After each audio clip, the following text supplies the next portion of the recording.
Pre-game conversation brought to you by North Coast Electric. Knight Jarecki here with head coach Alan Embree. Alan, yesterday you guys got back in the win column. What was that feeling like to kind of get back in the win column after a tough stretch in the month of July?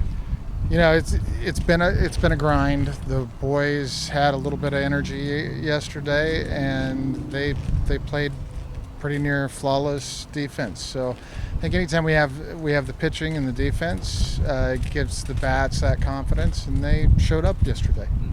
Absolutely. And, you know, if you look at the month of July, obviously you haven't had the same success that you probably would have wanted in terms of the record. But at the same time, the WCL is a developmental league. These guys are developing on the field, and that's the main thing about this league. Who are some of the players that really stand out to you over this last month that have really developed? You know, you've seen Alberghini get better, but he's been solid all year. But then you take the from Womack to Nolan Miller to our catchers that have been working hard. We've had our pitching staff's done well. Maris has turned the corner from a slow middle part of the season.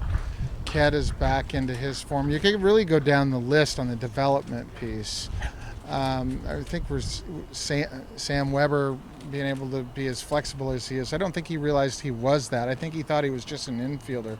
Now he's got the confidence to play the outfield as well.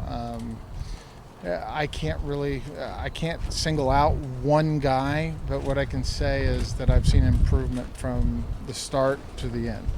You mentioned a couple of guys I want to hit on. One of the guys is Elijah Maris. Since June 25th to now, he's raised his batting average from 167 to 304. What's kind of resulted in that change and that success at the plate for him? Hard work. I mean, he's coachable. Those are two really good ingredients to have in the development piece. I think it's more his mindset more than anything. I think he was giving some pitches away or chasing some stuff. What I believe he did was shrunk the zone a little bit and would take his walks because he couldn't have a pitch to drive, sort of thing. You also mentioned Sam Weber. He was a new addition to the team kind of a couple of weeks ago. You also got Chase Nye in the mix, Nate Stevens here. What's it kind of been like trying to formulate this roster towards the end of the season and just trying to find enough pieces to play? We've got the pieces to play. It's a matter of how quickly they'll mesh together and play. I think right after the All-Star break, as soon as we had a little bit of change, I'd say 3 or 4 guys, it changed the complexity of our team. We were going really well into the break, felt really confident, and then boom. And it's taken some time. Usually it's that break-in period in the first 10 days where everybody mixes in, and it seems like it was the middle of the season for us, and it didn't bode well for us. No, it certainly did not, but, you know, it seems like the success is starting to come. 2 wins in the last 3 games for you guys, and a large reason why is Chase Nye. I mean, he's had 2 hit performances in the last 3 games. He's really been a contributor. You got to work with him a little bit at Bushnell this past year. What led you to bring him on, and how has he found success here in the WCL? I mean, he was in town. We needed a body. He played really well as a freshman for us at Bushnell, and then he's just that guy that wants to be out there, wants the touches. He's hungry, and this time of year it's kind of hard to find the hungry player, so he's a perfect fit. We were talking about it a little bit before those games against the CCL Showcase team and how those games were potentially an opportunity for you to look at some of those players and try to sign them towards the end of the year, and that's certainly been the case. A couple of new pitchers added to the team. What really stood out to you for those players that you saw in that game, and what made you want to bring them here to Springfield?